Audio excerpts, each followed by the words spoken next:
የኤፌሶን መጽሐፍ ጥናት ክፍል 2። ይህ የተከታታይ ትምህርታችን ሁለተኛ ክፍል ነው። እየተነጋገርን ያለነው ስለ ኤፌሶን ቤተክርስቲያን መመስረት ነበር። ባለፈው ሳምንት ያቆምነው በሐዋርያት ሥራ ምዕራፍ 19 ከቁጥር 1 እስከ 7 ባለው ውይይት ላይ ነው። እንደገና ስለ መጠመቅ በሚለው ርዕስ ላይ ነበር። ስለ ኤፌሶን ቤተክርስቲያን ጅማሬና ለምን አንዳንድ ደቀ መዛሙርት እንደገና እንደተጠመቁ እንዲሁም ለምን አንዳንዶች እንዳልተጠመቁ አይተናል። እዚህ ላይ ሁላችንም አጠቃላይ ስምምነት እንደሌለ እናውቃለን። ስለዚህ ሁላችንም አንድ አይነት ድምዳሜ ላይኖረን ይችላል። መጽሐፍ ቅዱስ የተወሰነ መረጃ ይሰጣል። ነገር ግን አንዳንድ ነገሮችን ከተለያዩ የመጽሐፍ ቅዱስ ክፍሎች መረጃ በመውሰድ ልንረዳቸው ይገባል። ስለዚህ ስለ ዮሐንስ ጥምቀትና ስለ ኢየሱስ ጥምቀት እንዲሁም ሁለቱም በስራ ላይ በነበሩበት ጊዜ ስለነበሩ ሰዎች መጽሐፍ ቅዱስ ያስተምራል ብዬ የማምነውን ይህንን ነው። በዚህ ርዕስ ላይ ብዙ ውይይት የሚፈጥር አንድ አይነት የተደራረበ ጊዜ አለ። ወደ ማቴዎስ ምዕራፍ 3 ከቁጥር 1 እስከ 6 እንሂድ። እንዲህ ይላል። በዚያም ወራት መጥምቁ ዮሐንስ መንግሥተ ሰማያት ቀርባለችና ንስሐ ግቡ ብሎ በይሁዳ ምድረ በዳ እየሰበከ መጣ። በነቢዩ በኢሳይያስ የጌታን መንገድ አዘጋጁ፣ ጥርጊያውንም አቅኑ እያለ በምድረ በዳ የሚጮህ ሰው ድምፅ የተባለለት ይህ ነውና። ራሱም ዮሐንስ የግመል ጠጉር ልብስ ነበረው፣ በወገቡም ጠፍር ይታጠቅ ነበር። ምግቡም አንበጣና የዱር ማር ነበር። ያን ጊዜ ኢየሩሳሌም፣ ይሁዳም ሁሉ በዮርዳኖስም ዙሪያ ያለ አገር ሁሉ ወደ እርሱ ይመጡ ነበር። ኃጢአታቸውንም እየተናዘዙ በዮርዳኖስ ወንዝ በእርሱ ይጠመቁ ነበር። ስለዚህ ዮሐንስ ስብከቱን ሰበከ። የእርሱ መልእክት መሲሁና መንግስቱ እየመጡ ነው የሚል ነበር። ለዚያ መንግስት ለመዘጋጀት አንድ ሰው ንስሐ መግባትና መጠመቅ ወይንም በውሃ ውስጥ ጠልቆ መሸፈን ነበረበት። ወደ ዮሐንስ ምዕራፍ 3 ስንቀጥል የሁኔታውን አጠቃላይ ገጽታ እናያለን። የዮሐንስ ጥምቀት ኢየሱስ ሲረከበው፣ ከዚያም በመቀጠል ደግሞ ሐዋርያት አድርገውታል። የምናወራውን ነገር ሐሳብ እንድታገኙ የኢየሱስ ጥምቀት በዚህ ጊዜ ማቴዎስ 3 ከቁጥር 13 ጀምሮ እንዲህ ይላል። ያን ጊዜ ኢየሱስ በዮሐንስ ሊጠመቅ ከገሊላ ወደ ዮርዳኖስ መጣ። ዮሐንስ ግን እኔ በአንተ ልጠመቅ ያስፈልገኛል፣ አንተም ወደ እኔ ትመጣለህን ብሎ ይከለክለው ነበር። ኢየሱስም መልሶ አሁንስ ፍቀድልኝ፣ እንዲህ ጽድቅን ሁሉ መፈጸም ይገባናልና አለው። ያን ጊዜም ፈቀደለት። እንደምናውቀው ኢየሱስ ምንም ኃጢአት አልነበረበትም። ንስሐ የሚገባበት ኃጢአት የለውም። ነገር ግን በሰው አምሳል ነበር። ፍጹም ሰው ነበር። አይሁዳዊ ሰው ነበር። እናም እግዚአብሔር ያዘዘውን ሁሉ እሱም ታዘዘ። የዮሐንስ ጥምቀት ደግሞ ለመንግስቱ ለሚዘጋጁ አይሁዶች ከታዘዙት ነገሮች አንዱ ይህ ነው። ስለዚህ ጽድቅን ሁሉ ለመፈጸም እግዚአብሔር የጠየቀውን ሁሉ ለማድረግ ኢየሱስም ራሱን ለዚያ ጥምቀት አስገዛ። ወደ ዮሐንስ ምዕራፍ 1 እንሂድ ከቁጥር 35 ጀምሮ። ዮሐንስ ምዕራፍ 1 ከቁጥር 35 ጀምሮ እንዲህ ይላል። በነገው ደግሞ ዮሐንስ ከደቀ መዛሙርቱ ሁለቱ ቆመው ነበር። ኢየሱስም ሲሄድ ተመልክቶ እነሆ የእግዚአብሔር በግ አለ። ሁለቱም ደቀ መዛሙርት ሲናገር ሰምተው ኢየሱስን ተከተሉት። ስለዚህ የኢየሱስ ይፋዊ አገልግሎት እየጀመረ ሲሄድ የዮሐንስ አገልግሎት እየቀነሰ ነበር። የዮሐንስ ደቀ መዛሙርት ኢየሱስን መከተል ጀመሩ። እርግጥ ነው ይህ ሊሆን የሚገባው ነገር ነበር። ዮሐንስ እዚያ የነበረው ለኢየሱስ መንገድ ለማዘጋጀት ነው። የኢየሱስ ይፋዊ አገልግሎት ሲጀመር የዮሐንስ ተከታዮች ኢየሱስን መከተል መጀመራቸው ተፈጥሯዊ ነው። ወደ ማቴዎስ እንመለስ። ማቴዎስ ምዕራፍ 4 ቁጥር 17 እንዲህ ይላል።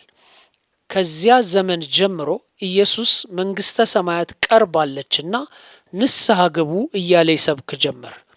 ያ ስብከት የተለመደ ይመስላል። ኢየሱስ የዮሐንስን መልእክት መስበኩን ቀጠለ። ለዚያ መልእክት ምላሽ የሰጡትን ደግሞ አጠመቀ።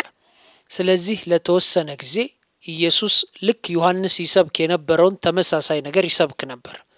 ተዘጋጁ፣ ንስሐ ግቡ፣ ተዘጋጁ፣ መንግስቱ ቀርባለችና የሚል። ከትንሣኤና ከዕርገት በኋላ ሐዋርያት ደግሞ የኢየሱስን ጥምቀት ይሰብኩ ነበር። ወደ ማርቆስ ቁጥር 15 እና 16 እንሂድ። ኢየሱስ እንዲህ አላቸው፣ ወደ ዓለም ሁሉ ሂዱ፣ ወንጌልንም ለፍጥረት ሁሉ ስበኩ። ያመነ የተጠመቀ ይድናል፣ ያላመነ ግን ይፈረድበታል። ያንኑ ተልእኮ በማቴዎስ 28 ከቁጥር 18 ላይ እናያለን። ኢየሱስም ቀረበና እንዲህ ብሎ ተናገራቸው፣ ስልጣን ሁሉ በሰማይና በምድር ተሰጠኝ። እንግዲህ ሂዱና አሕዛብን ሁሉ በአብ በወልድና በመንፈስ ቅዱስ ስም እያጠመቃችኋቸው ይላል። ስለዚህ የጥምቀቱ አፈጻጸም ተመሳሳይ ነው፣ ውሃ ውስጥ መስጠም። ምክንያቱና ውጤቱ ግን ይለያያል። በሐዋርያት ሥራ ምዕራፍ 2 ቁጥር 38 ላይ ጴጥሮስን ምን እናድርግ ብለው ለጠየቁት ሰዎች ንስሐ ግቡና እያንዳንዳችሁ በዮሐንስ ስም ተጠመቁ አላላቸውም፣ በኢየሱስ ስም ተጠመቁ አላቸው። ዮሐንስ እንዳለውም ለመንግስቱ ለመዘጋጀት ግን አይደለም፣ ለኃጢአት ይቅርታና የመንፈስ ቅዱስ ስጦታን እንድትቀበሉ ነው አላቸው። ስለዚህ የዮሐንስ ጥምቀት መንግስቱን ለመቀበል ለመዘጋጀት ነበር። የኢየሱስ ጥምቀት ውጤት ደግሞ ይቅርታና የመንፈስ ቅዱስ ማደሪያ ለመሆን ነው። የዮሐንስ መልእክትና ጥምቀት ሰዎችን ሊመጣ ላለው ይቅርታና ለመንፈስ ቅዱስ ማደሪያነት አዘጋጅቷል። የሐዋርያት መልእክትና ጥምቀት ለሰዎች የመንግስቱ ተስፋ እዚህ መሆኑንና የእነዚያ ተስፋዎች ፍጻሜ አሁን መሆኑን ያረጋግጣል። ባለፈው ሳምንት ያልኳችሁን አስታውሱ።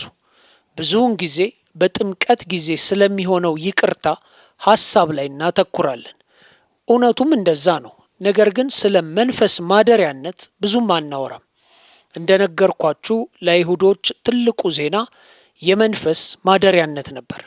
ምክንያቱም በብሉይ ኪዳን መንፈስ የተለያዩ ሰዎች ላይ በተለያየ ጊዜ ለተወሰነ ጊዜ ብቻ ይመጣ ነበር። መንፈስ ከነቢያት ጋር ነበር። ያም ነቢይ መናገር እንዲችል ያደርገዋል። ወይንም መንፈስ ከመሳፍንት ጋር ይሆናል። ያም መስፍኑ ታላቅ ስራ እንዲሰራ ያደርገዋል። ወይንም መንፈስ ከንጉስ ጋር ይሆናል። ያም መምራት እንዲችል ያደርገዋል። ነገር ግን መንፈስ ከህዝቡ ጋር አልነበረም። ተስፋው ግን መሲሁ ሲመጣ መንፈስን ለሁሉም እንደሚሰጥ ነው። ሁሉም ሰው መንፈስን ይኖረዋል። ወጣት፣ ሽማግሌ፣ ወንድ፣ ሴት፣ ነፃ፣ ባሪያ፣ ሁሉም ያ ነበር የተስፋው አስደሳች ክፍል። አሁን አንዳንድ ሰዎች በዮሐንስ በኢየሱስና በሐዋርያት አገልግሎት ዘመን ጭምር ኖረዋል። በሐዋርያት ሥራ ምዕራፍ 12 ቁጥር 12 ላይ ዮሐንስ ለምሳሌ መጥምቁ ዮሐንስ በሚሰብክበት ጊዜ ኖሯል። በእርግጥም ኢየሱስ በሚሰብክበት ጊዜ ኖሯል። ደግሞም ሐዋርያት በሚሰብኩበት ጊዜም በሕይወት አለ። እዚህ ጋር አንድ ግለሰብ አለላችሁ። በእርግጥ እሱ ብቻ አይደለም። ነገር ግን እነዚህ ሶስቱም ጥምቀቶች ሲሰበኩ የኖረ ግለሰብ እሱ ነው። ስለዚህ ይህንን ከቅዱሳት መጻሕፍት አንጻር ማብራራት እፈልጋለሁ። ይኸውም ከሰው ወደ ሰው እየተሻሻለ ወይንም እየተለወጠ የሚሄድ የእንቅስቃሴና የስብከት ታሪክ እንዳለ ማየት ትችላላችሁ። ስለዚህ ጉዳይ በተደጋጋሚ የሚጠየቁ ጥያቄዎች አሉ። በእነዚህ ነገሮች ውስጥ ስላለፉ ሰዎች ጥያቄ ቁጥር 1 ሐዋርያት መቼ ተጠመቁ? አብዛኞቹ በመጀመሪያ የዮሐንስ ደቀ መዛሙርት ስለነበሩ ወይንም በዮሐንስና በኢየሱስ አገልግሎት ወቅት የኢየሱስ ደቀ መዛሙርት ስለሆኑ የዮሐንስን ጥምቀት ተቀብለዋል። ወደ ዮሐንስ ምዕራፍ 1 ቁጥር 35 እንሂድ። እንዲህ ይላል፣ በነገው ደግሞ ዮሐንስ ከደቀ መዛሙርቱ 2 ቆመው ነበር። ኢየሱስም ሲሄድ ተመልክቶ እነሆ የእግዚአብሔር በግ አለ። ሁለቱም ደቀ መዛሙርት ሲናገር ሰምተው ኢየሱስን ተከተሉት። የዮሐንስን ጥምቀት ተቀብለው ደቀ መዝሙር ነበሩ። ምክንያቱም መልእክቱን ለመጀመሪያ ጊዜ የሰሙት በዮሐንስ ስብከት በኩል ነው። ቀጣዩ ጥያቄ የኢየሱስ ጥምቀት በጴንጤቆስጤ ዕለት ሲሰበክ ሐዋርያት እንደገና ተጠመቁ? መልሱ አይ፣ እንደገና አልተጠመቁም። ምክንያቱም እንደ ኢየሱስ ሁሉ እነርሱም ጽድቅን ሁሉ ፈጽመው ነበር። በሌላ አነጋገር የዮሐንስን ጥምቀት በመቀበል እግዚአብሔር ስለዚህ ጉዳይ ያዘዘውን ሁሉ አድርገው ነበር። ማለትም በዮሐንስ አገልግሎት ወይንም በኢየሱስ አገልግሎት ጊዜ እርሱ በሕይወት እያለ ከሞቱ ከቀብሩና ከትንሣኤው በፊት ተጠምቃችሁ ከሆነ ጴጥሮስና ሐዋርያት በጴንጤቆስጤ ዕለት ኢየሱስን ጥምቀት መስበክ ሲጀምሩ እንደገና መጠመቅ አያስፈልጋችሁም። ይህንን መረዳት ይቻላል። ነገር ግን በአዲስ ኪዳንም ውስጥ ከሐዋርያት መካከል አንዱ እንደገና እንደተጠመቀ የሚነግረን ምንም ነገር የለም፣ ፍንጭም እንኳን የለም። ሌላ ጥያቄ፣ ሐዋርያት የመንፈስ ቅዱስን ማደሪያነት መቼ ተቀበሉ? ይህ ትንሽ ያወዛግባል። የመንፈስ ቅዱስን ማደር የተቀበሉት ኢየሱስ ከሙታን ከተነሳ በኋላና እንደ ተስፋው በሰጣቸው ጊዜ ነው። በዮሐንስ ምዕራፍ 20 ከቁጥር 19 እስከ 22 እንዲህ ይላል። ያን ጊዜ በዚያው ቀን ከሳምንቱ በመጀመሪያው በማታ ደቀ መዛሙርት ተሰብስበው በነበሩበት አይሁድን ስለፈሩ ደጆች ተዘግተው ሳሉ ኢየሱስ መጣና በመካከላቸው ቆሞ ሰላም ለእናንተ ይሁን አላቸው። አሁን አስታውሱ፣ በመስቀል ላይ ሞቷል፣ ተቀብሯል፣ ከዛም ተነስቷል። ነገር ግን እስካሁን ወደ ሰማይ አላረገም። አሁንም ለሐዋርያትና ለሌሎች ደቀ መዛሙርት እየታየ ነው። ይህንም ብሎ እጆቹን ጎኑንም አሳያቸው። ደቀ መዛሙርቱም ጌታን ባዩ ጊዜ ደስ አላቸው። ኢየሱስም ዳግመኛ ሰላም ለእናንተ ይሁን፣ አብ እንደላከኝ እኔ ደግሞ እልካችኋለሁ አላቸው። ይህንንም ብሎ እፍ አለባቸውና መንፈስ ቅዱስን ተቀበሉ አላቸው። የመጀመሪያዎቹ ነበሩ። እናም ለዚህ ቃል ትኩረት እንድትሰጡ ፈልጋለሁ። የመንፈስ ቅዱስን ማደር የተቀበሉ የመጀመሪያዎቹ እነርሱ ነበሩ። ኢየሱስ እስከ መስቀሉ ድረስ ከትንሣኤው በኋላ እስኪሆን ድረስ መንፈስን እንደማይሰጥ ተናግሮ ነበር። ስለዚህ ማደርን የሰጣቸው የመጀመሪያዎቹ ሐዋርያት ናቸው። እፍ አለባቸውና የመንፈስ ቅዱስን ማደር ተቀበሉ። ይህ ወደ ቀጣዩ ጥያቄ ያመጣናል። በጴንጤቆስጤ የተቀበሉት ምን ነበር?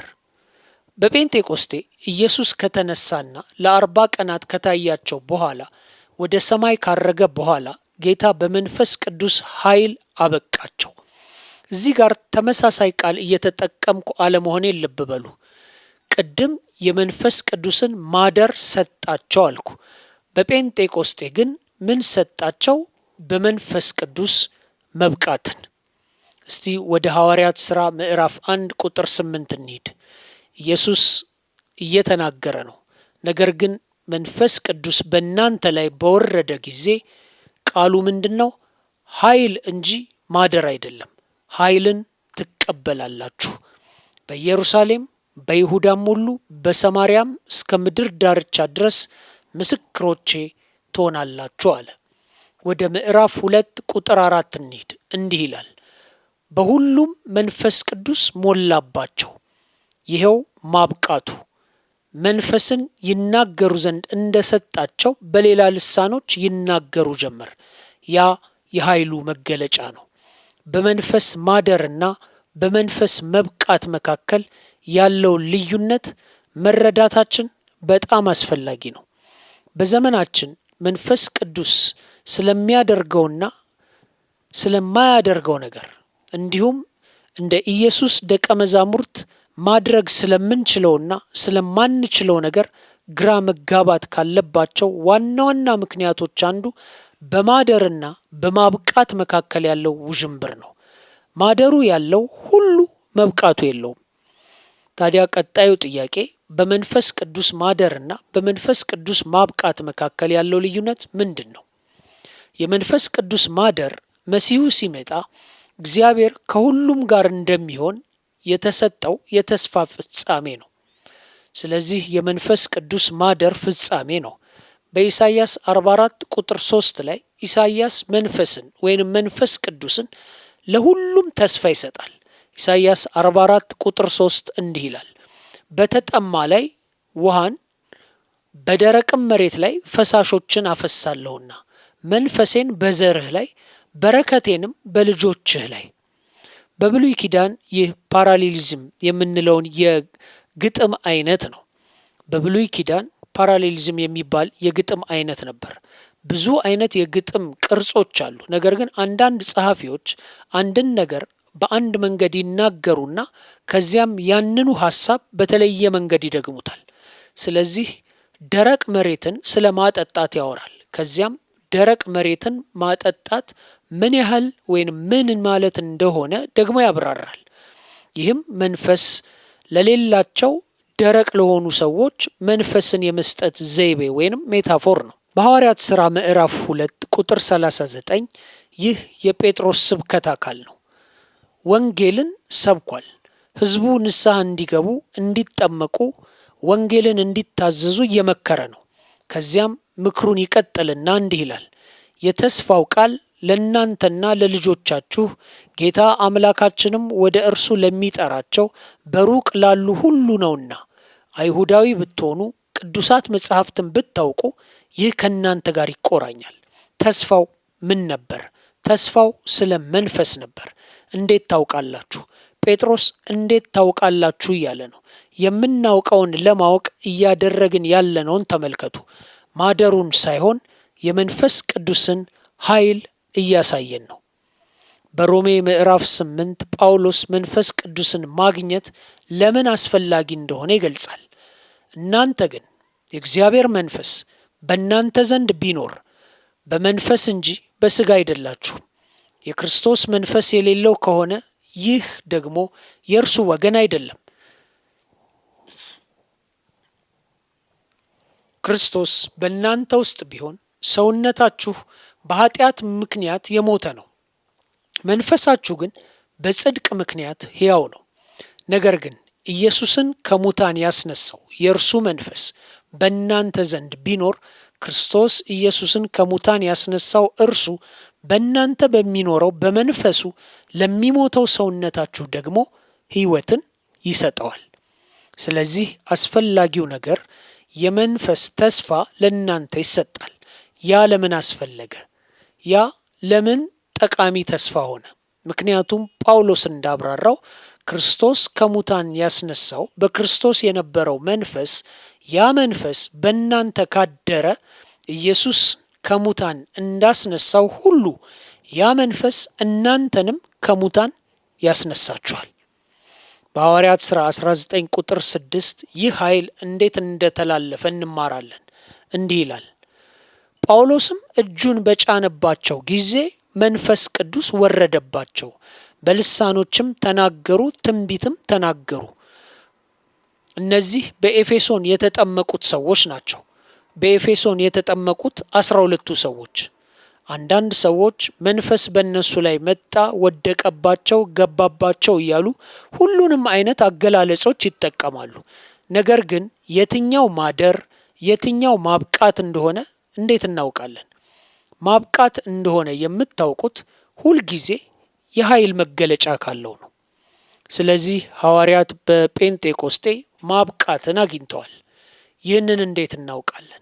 ማናቸውም ተምረውት የማያውቁትን ቋንቋዎችን መናገር ጀመሩ። ያ ተአምር ነበር። ያ የዚያ ኃይል መገለጫ ነበር። እነዚህ ሰዎች እዚህ ያሉት 12ቱን ሐዋርያት እጁን በጫነባቸው ጊዜ በእጁ ምን እንደተቀበሉ እናውቃለን። እንዴት ያ ማብቃት እንደሆነ እናውቃለን። ምክንያቱም መጽሐፍ ቅዱስ በልሳን መናገርና ትንቢት መናገር ጀመሩ ይላል። ሌላ ጥያቄ፣ ከጴንጤቆስጤ በፊት በዮሐንስ የተጠመቁት የመንፈስ ቅዱስን ማደር መቼ ያገኙ? ከባድ ጥያቄ ነው። በሐዋርያት ሥራ ውስጥ ሁሉም ሰው ሲጠመቅ የመንፈስ ቅዱስን ማደር የሚያገኝ ከሆነና ይህ በጴንጤቆስጤ ሲሆን ካየን፣ ታዲያ ከጴንጤቆስጤ በፊት የተጠመቁት እንዴት መንፈስ ቅዱስን አገኙ ወይንም ማደሩን? መልሱ የመንፈስ ቅዱስን ማደር ያገኙት በጴንጤቆስጤ ዕለት ጴጥሮስና ሌሎች መስበክና ለሁሉም ማቅረብ ሲጀምሩ ነው። እነርሱ በዮሐንስ ትእዛዝ መሰረት ንስሐ በመግባትና በመጠመቅ ለዚያ ቀን አስቀድመው ተዘጋጅተው ነበር። አሁን ይቅርታ በኢየሱስ መስቀል ላይ መስዋዕትነት በኩል ተገኝቷል። አሁን መንፈስ ቅዱስ ተሰጥቷል። ምክንያቱም ኢየሱስ ወደ አብ ተመልሷል። ዮሐንስ 15:26 የዮሐንስን ጥምቀት የተቀበሉ ሁሉ በጴንጤቆስጤ ዕለት ይቅርታንና የመንፈስ ቅዱስን ማደር ተሰጣቸው። ለምን? ምክንያቱም ተስፋው ያ ስለነበረ ነው። በዮሐንስ የተጠመቁበት ምክንያት ያ ነው። ተስፋው እንዲፈጸም ይጠባበቁ ነበር። ተስፋቸው ግን በቆይታ ላይ ነበር፣ ገና ወደፊት የሚመጣ ነበር። የእናንተ ተስፋ እንኳን አንድ ሰው እዚህ እየሰበካችሁ ንስሐ ግቡ፣ ተጠመቁ እያለ ነው። እናንተ ይህንን እየሰማችሁ እሺ ይህንን አላደረኩም፣ ሕይወቴን ለጌታ መስጠት ክርስቲያን መሆን አለብኝ ብላችሁ ታስባላችሁ። መልእክቱን በሰማችሁበትና ወደ ኋላ ሄዳችሁ ልብስ ቀይራችሁ ውሃው እስኪዘጋጅ ባለው ጊዜ አምናችሁ ከተቀበላችሁት እና ምላሽ ከሰጣችሁበት ቅጽበት አንስቶ ነገሩ እስኪከናወን ድረስ ያለው ጊዜ ምናልባት 20 ደቂቃ ሊሆን ይችላል። ነገር ግን አሁንም ትንሽ የመጠበቅ ጊዜ አለ። በዮሐንስ ደቀ መዛሙርትም ላይ ተመሳሳይ ነገር ነበር።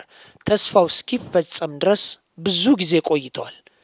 የዮሐንስን ጥምቀት የተቀበሉ ሁሉ ይቅርታንና የመንፈስ ቅዱስን ማደር በጴንጤቆስቴ አግኝተዋል።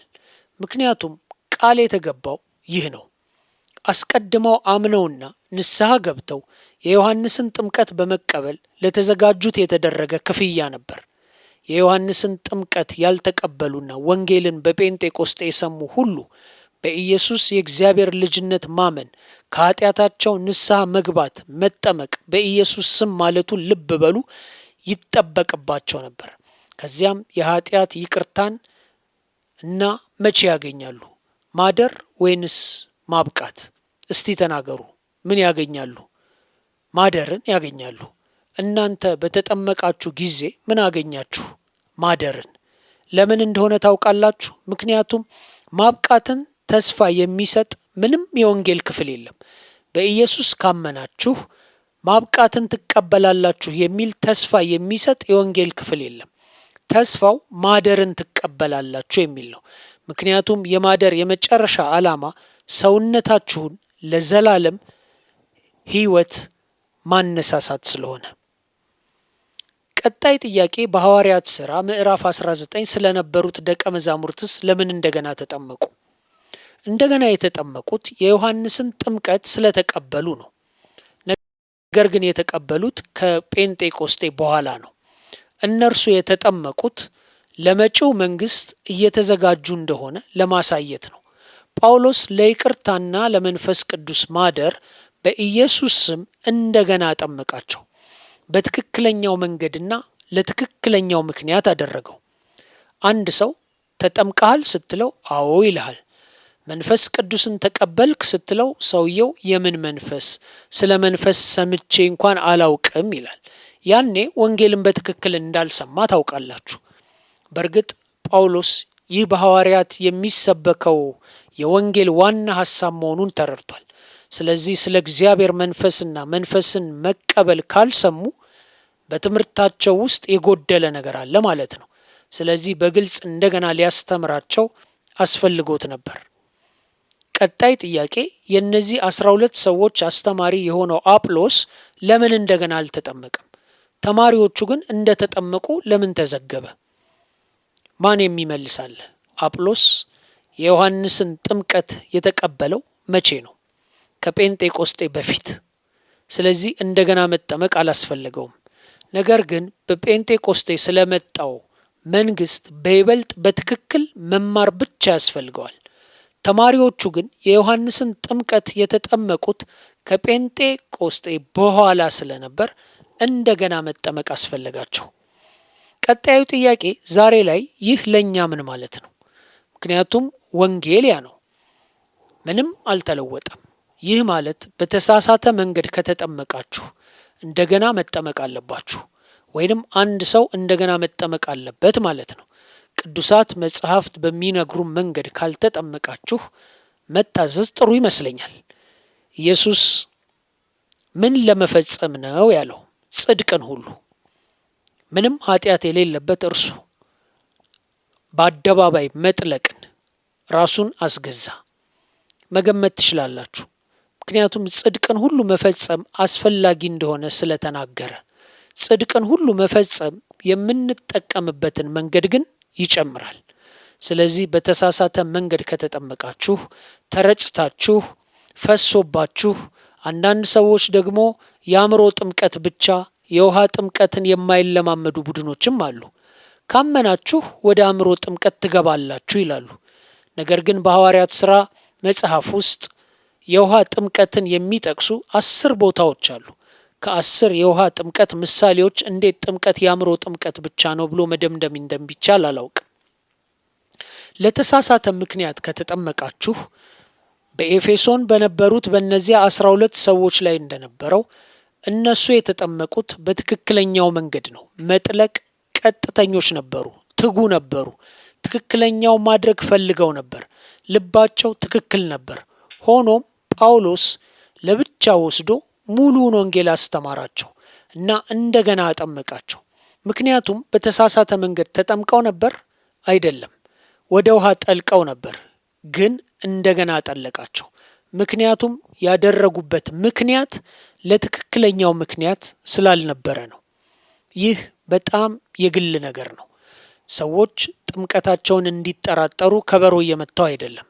ስለ ራሳቸው ጥምቀት መጠየቅ ያለባችሁ ብቸኛው ጥያቄ ሁልጊዜ ለምን ተጠመቅኩ የሚለውን ነው። ከዚህ በፊት እንዳልኩት መጽሐፍ ቅዱሳዊ ምክንያት እስካላችሁ ድረስ ያ በቂ ነው። ብዙ መጽሐፍ ቅዱሳዊ ምክንያቶች አሉ። ወንጌልን ለመታዘዝ፣ ለኃጢአት ይቅርታ፣ የመንፈስ ቅዱስን ማደር ለመቀበል፣ አዲስ ልደት ለማግኘት፣ ዳግም ለመወለድ፣ ዳግም ለመወለድ ተጠመቅኩ፣ ኃጢአቴን ለማጠብ፣ በጎ ሕሊናን ለእግዚአብሔር ለመለመን። አንድ ሰው ወደ ጥምቀት በሚገባበት ብዙ ምክንያት መጽሐፍ ቅዱስ ይሰጣል። ከነዚያ መጽሐፍ ቅዱሳዊ ምክንያቶች አንዱ እስካላችሁ ድረስ ሁሉም እንዳላችሁ ይቆጠራል። ነገር ግን ከነዚያ ምክንያቶች አንዱ ከሌላችሁ እንደ ታላቅ ወንድማችሁ ብስኩትና የወይን ጭማቂ መብላት እንድትችሉ ብላችሁ ከተጠመቃችሁ ያ ጥሩ ምክንያት አይደለም። ስለዚህ ሁለቱም ትክክል መሆን አለባቸው። በማንኛውም ጥምር ውስጥ ከሁለት አንዱ ከጎደለ እንደገና ብታደርጉት አምናለሁ። ቀጣይ ጥያቄ፣ እንደገና መጠመቅ ዛሬ የተለመደ ነው? የምናደርገውስ ነገር ነው? መልሱ አዎ ነው። እኔ እንደገና ተጠምቄያለሁ። በልጅነቴ ተጠምቄያለሁ። ማለቴ ፈረንሳዊ ካናዳዊ ከሆናችሁና እናታችሁ ፈረንሳይ ካናዳዊ አባታችሁ ጣሊያናዊ ከሆነና በ1940ዎቹ በኪውቤክ የምትኖሩ ከሆነ እመኑኝ ካቶሊኮች ናችሁ። በ40ዎቹ በኪውቤክ ይኖሩ የነበሩ 97 በመቶ ሰዎች የሮማ ካቶሊክ ነበሩ። 97 በመቶ። ስለዚህ ትንሽ ሕፃን ሳለሁ ተጠመቅኩ ትላላችሁ። ከዚያም በተወሰነ ደረጃ በመንፈሳዊ ጉዞዬ እየፈለግኩ ሳለሁ አንድ ቡድን ጋር ተገናኘሁ እና በመንፈስ አጠመቁኝ። በልሳን እንድናገርና ያንን ሁሉ እንድታደርግ ስለምንፈልግ በመንፈስ እናጠምቀሃለን አሉ። ስለዚህ በዚያ ቡድን ውስጥ ባሉ ሰዎች ጸሎትና እጅ መጫን በመንፈስ ተጠመቅኩ። ከዚያም በመንገዴ ላይ እንደገና ተጠመቅኩ።